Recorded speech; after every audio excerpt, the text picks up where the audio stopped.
Hi friends, welcome to புகுந்த வீடு channel. நான் உங்கள் நிவேதா. இன்னைக்கு என்ன டாபிக் பார்க்க போகிறோம் அப்படின்னு பார்த்தீங்கன்னா, நீங்கள் வந்து ப்ரெக்னென்சி பிளான் பண்ணுறப்ப வெந்தய வாட்டர் எவ்வளோ நாள் குடிக்கலாம் அப்படின்றத பற்றி கேட்குறீங்க. ஸோ அது வந்து எவ்வளோ சைக்கிள் குடிக்கலாம், அது மட்டும் குடிச்சா உங்களால் ப்ரெக்னென்சி கன்ஃபார்ம் ஆக முடியுமா அப்படின்றத பற்றி தான் டீட்டெயிலாக இன்னைக்கு இந்த வீடியோவில் சொல்ல போகிறேன். அதுக்கு முன்னாடி நம்ம சேனலில் சப்ஸ்கிரைப் பண்ணாதவங்க சப்ஸ்கிரைப் பண்ணிக்கோங்க.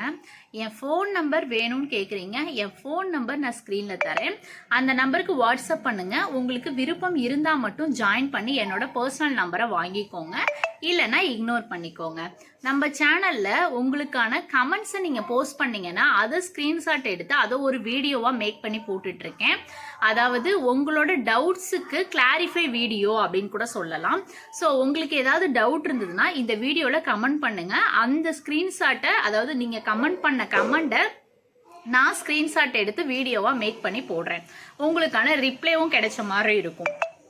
தென் பார்த்தீங்கன்னா நம்ம சேனலில் கம்யூனிட்டி போஸ்ட்னு சொல்லி ஒரு விஷயம் இருக்குது. கம்யூனிட்டி போஸ்ட்டில் பார்த்தீங்கன்னா வந்து சப்ஸ்கிரைபர் கன்ஃபார்ம் ஆகின வாட்ஸ்அப் ஸ்க்ரீன்ஷாட்ஸு, அதாவது அவங்களுக்கு ப்ரெக்னென்சி கன்ஃபார்ம் ஆகிடுச்சு, பிளட் டெஸ்ட்டில் பாசிட்டிவ் வந்துருச்சு சிஸ்டர்ன்ட்டு ஹாப்பி மூமெண்ட்ஸை ஷேர் பண்ணியிருப்பாங்க பாருங்கள். நான் அதுக்கு முன்னாடி அவங்க ஃபீல் பண்ணதையும் சேர்த்து ஸ்க்ரீன்ஷாட்டாக தான் போட்டிருப்பேன். அவங்க ஹாப்பியாக பாசிட்டிவ் வந்துருச்சுன்னு சொன்னதையும் சேர்த்து தான் ஸ்க்ரீன்ஷாட்டாக போட்டிருப்பேன். ஸோ உங்களுக்கு கம்யூனிட்டி போஸ்ட்டை பார்க்கணும்னா நம்ம சேனலில் கம்யூனிட்டி போஸ்ட்டை பாருங்கள், உங்களுக்கும் ஒரு மோட்டிவேஷனாக இருக்கும். வாங்க வீடியோக்குள்ளே போகலாம்.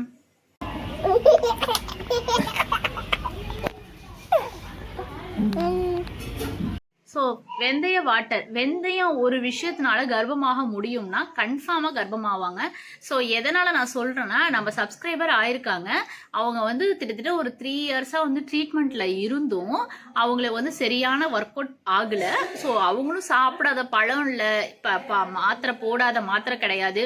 ஸோ ஆனாலுமே அவங்களுக்கு தள்ளி தள்ளி தள்ளி தள்ளி போயிட்டு இருந்தது. என்கிட்ட பேசினாங்க. ஸோ நான் எப்பயும் போல டிப்ஸு சொன்னேன். ஸோ வெந்தய வாட்டர் அதை ஒண்டி மட்டும் அவங்களுக்கு வந்து ஒர்க் அவுட் ஆயிருக்கு. ஏன்னா வந்து கிராம்பு தண்ணி வந்து அவங்களுக்கு வந்து ஒரு மாதிரி மூச்சு திணறல் ப்ராப்ளம் இருக்கும். ஸோ அதனால எனக்கு அது வேணாம் சிஸ்டர், எனக்கு அது வந்து வயிறு வந்து அல்சர் ப்ராப்ளமும் இருக்கு, மூச்சு திணறல் ப்ராப்ளமும் ப்ளஸ் அல்சர் ப்ராப்ளமும் இருக்கு. ஸோ அதனால எனக்கு வேண்டாம் அப்படின்னு சொல்லி சொன்னாங்க. ஸோ மூச்சு திணறல்னா சளி தான், அது வந்து நார்மலாக வந்து சளி இருந்தால் தான் மூச்சு திணறல் ஆகும். ஸோ வெந்தயம்ன்றது கோல்டு தான், ஃபுல் அண்ட் ஃபுல்லு வந்து நம்ம பாடி கூல் பண்ணுறது தான் வெந்தயம். ஆனால் வந்து அவங்க சளி இருக்கும் பொழுது, அதாவது அவங்களுக்கு மூச்சு திணறல் ப்ராப்ளம் இருக்கும்பொழுது வெந்தய வாட்டர் எடுத்துக்க கூடாதே சிஸ்டர் அப்படின்னு நான் சொன்னேன். ஆக்சுவலாக வந்து ரொம்ப எனக்கு இல்லை, பட் 2 டேஸ்க்கு ஒன்ஸு 3 டேஸ்க்கு ஒன்ஸு வெந்தய வாட்டர் குடிச்சா எனக்கு போதும் சிஸ்டர், நான் ரெகுலராக என்னால் குடிக்க முடியல அப்படின்னும் அவங்க சொன்னாங்க. ஓகே, அப்போ அல்சர் இருந்தால் க்ளோ வாட்டர் கண்டிப்பாக நீங்கள் குடிக்காதீங்கன்னு சொல்லிட்டேன். எதனாலனா க்ளோ வாட்டர் வந்து கண்டிப்பாக வயிறு புண்ணாயிடும். அது நீங்கள் எப்படி எடுத்துக்கணும்னு பார்த்தீங்கன்னா சாப்பிட்டதுக்கு அப்புறமேலே எடுத்துக்கணும். ஸோ நீங்கள் சாப்பிட்டதுக்கு அப்புறம் நீங்கள் எடுத்துக்கிட்டிங்கன்னா அது வயிறு புண்ணா ஆகாது. ஆல்ரெடி அல்சர் ப்ராப்ளம் இருந்துச்சுனால் ஆகிறதுக்கு வாய்ப்புகள் இருக்குது. அதனால் க்ளோ வாட்டரை அவாய்ட் பண்ணிடுங்கன்னு சொல்லியிருந்தேன். சரி, வெந்தய வாட்டர் சாப்பிட்டனால அவங்களுக்கு கோல்டு ஆணுச்சானா அவங்க 3 டேஸ் ஒன்ஸ் எடுத்துக்கிட்டாங்க வெந்தய வாட்டர். ஸோ ரெகுலராக எடுத்துக்கல. நார்மல் பீப்புள் எல்லாமே வந்து நீங்கள் ரெகுலராக எடுத்துக்கோங்க. அவங்க ஃபாலோ பண்ண ஒரே ஒரு டிப்ஸ் வெந்தய வாட்டர் மட்டும்தான், அதுவும் 3 டேஸ் ஒன்ஸ் எடுத்துக்கிட்டாங்க.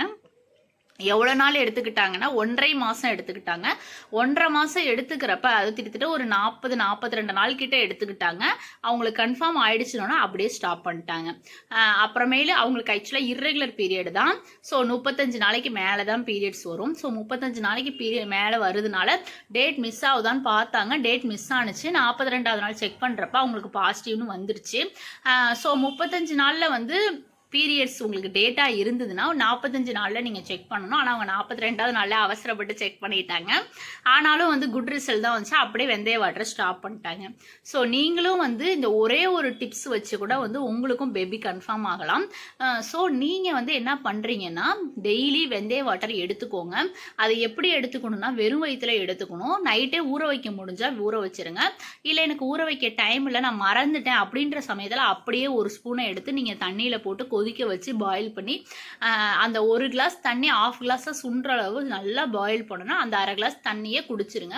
உங்களுக்கு வெந்தயம் சாப்பிட பிடிக்கும்னா வெந்தயமும் சேர்த்து சாப்பிடலாம், இல்லைனா அந்த தண்ணியை மட்டும் குடிச்சிக்கலாம்.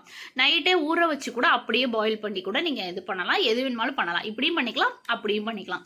ஸோ அவங்க ஃபாலோ பண்ண ஒரே டிப்ஸு வெந்தய வாட்டர் மட்டும்தான். இர்ரெகுலர் பீரியட் தான், 3 வருஷம் பண்ணாத ட்ரீட்மெண்ட் கிடையாது. ஆனால் ஒர்க் அவுட் ஆகலை. க்ளோ வாட்டரும் பண்ண முடியல அவங்களால, அல்சர் ப்ராப்ளம் இருந்தது. வெந்தய வாட்டரும் கோல்ட் ஆகும்னு சொல்லியிருந்தாங்க. இருந்தாலும் அவங்களே மோட்டிவேஷனாக 3 days ஒன்ஸ் எடுத்துக்கிறேன் அப்படின்னு சொன்னாங்க. நானும் சரின்னு சொல்லியிருந்தேன். அப்போ 3 நாளைக்கு ஒரு டைம் வெந்தய வாட்டர் ரெகுலராக எடுத்துகிட்டு இருந்தாங்க. அந்த மாதமே அவங்களுக்கு கன்ஃபார்ம் ஆகிடுச்சு. ஸோ நீங்கள் எந்த டிப்ஸ் ஃபாலோ பண்ணுறதுனாலும் பண்ணவே இருங்க. ஆனால் இந்த வெந்தய வாட்டர்ன்றது ஒரு சூப்பர் டிப்ஸு. ஆனால் அது கோல்ட் ஆகும். கோல்டு மட்டும் ஆகிற உடம்பாக இருந்தால் நீங்கள் வந்து இந்த மாதிரி கேப் விட்டு எடுத்துக்கிறது ரொம்ப ரொம்ப நல்லது. நீங்கள் ட்ரை பண்ணி பாருங்கள், கண்டிப்பாக கன்ஃபார்ம் ஆகும். இந்த வெந்தய வாட்டரை யாரெல்லாம் எடுக்கக்கூடாது அப்படின்னு பார்த்தீங்கன்னா, ஹார்மோன் இம்பேலன்ஸாக இருக்குது பாருங்கள், அவங்க மட்டும் எடுக்கக்கூடாது. ஸோ மற்றவங்க எல்லாமே எடுக்கலாம். அதாவது அதுலேயே ஹார்மோன் இம்பேலன்ஸ்ல ப்ரொலாக்டின்னு ஒரு ஹார்மோன் இருக்கு. அந்த ப்ரொலாக்டின் ஹார்மோன் அதிகமாக இருந்தால் மட்டும் வெந்தய வாட்டரை எடுக்கக்கூடாது. ஸோ அது வந்து இன்னும் கொஞ்சம் அந்த ஹார்மோன் லெவலை அதிகப்படுத்திடும். அதாவது எனக்கு வந்து ப்ரொலாக்டின் லெவல் அதிகமாக இருக்கா இல்லையான்னு எனக்கு தெரியல சிஸ்டர் அப்படின்னீங்கன்னா, உங்களோட செஸ்ட்டில் வந்து அதாவது உங்களோட அந்த நிப்பிள் பகுதியை அழுத்தி பார்க்குறப்ப லைட்டாக மில்க் மாதிரி வரும், அதாவது தண்ணி மாதிரி வரும். அந்த மாதிரி வந்ததுன்னா உங்களுக்கு ப்ரொலாக்டின் லெவல் அதிகமாக இருக்குது அப்படின்னு அர்த்தம். ஸோ அந்த ப்ரொலாக்டின் லெவல் அதிகமாக இருந்ததுன்னா வெந்தய வாட்டரை அவாய்ட் பண்ணிடுங்க. ஸோ மற்ற டிப்ஸ் நான் எல்லா வீடியோஸ்லையும் போட்டிருக்கேன், நிறைய வீடியோஸ் போட்டிருக்கேன். அதில் ஏதாவது ஒரு டிப்ஸை ஃபாலோ பண்ணிக்கோங்க. வெந்தய வாட்டரை மட்டும் அவாய்ட் பண்ணிக்கோங்க. அப்படிலாம் இல்லை, எனக்கு நான் ஹார்மோன் இம்பேலன்ஸ் ப்ராப்ளம்லாம் இல்லை, எல்ஹெச் ஹார்மோன் தான், ஏஎம்ஹெச் தான் அப்படின்னா நார்மலாக நீங்கள் வெந்தய வாட்டரை எடுத்துக்கலாம். ப்ரொலாக்டின் ஹார்மோன் இருந்தால் மட்டும், அதிகமாக இருந்தால் மட்டும் இந்த வெந்தய வாட்டரை அவாய்ட் பண்ணிக்கோங்க. மற்றவங்க எல்லாருமே இந்த வெந்தய வாட்டர் தாராளமாக எடுத்துக்கலாம். கண்டிப்பாக சக்ஸஸ் ஆகும். நம்பிக்கையாக ஃபாலோ பண்ணுங்க. ஒரு விஷயத்தை நம்ம நம்பிக்கையாக ஃபாலோ பண்ணுறப்ப அது நடக்காமல் இருந்தால் கூட அது அப்படியே ஆப்போசிட்டாக மாறி நடக்குமா. ஸோ நீங்கள் நம்பிக்கையாக ஃபாலோ பண்ணுங்கள். இந்த பிரபஞ்சம் வந்து நம்ம என்ன நினச்சி நம்ம இது பண்ணுறோமோ அது அப்படியே நடக்கும். அதனால் வந்து நீங்கள் கண்டிப்பாக பாசிட்டிவாக நினைங்க, பாசிட்டிவாக நடக்கும். இந்த வீடியோ பார்த்துட்டு இருக்கவங்க எல்லாருக்குமே பேபி கன்ஃபார்ம் ஆகணும்னு சொல்லிட்டு நான் சாமிகிட்ட வேண்டிக்கிறேன். என்னோட ஹெல்த்துக்காகவும் நீங்கள் சாமிகிட்ட வேண்டிக்கோங்க, எனக்கு ஹெல்த்து சீக்கிரம் சரியாயிடணும் அப்படின்னு சொல்லிட்டு. கூட்டு பிரார்த்தனைக்கு நிறைய பவர் இருக்குது, அதனால் வேண்டிக்கோங்க. Okay, bye friends.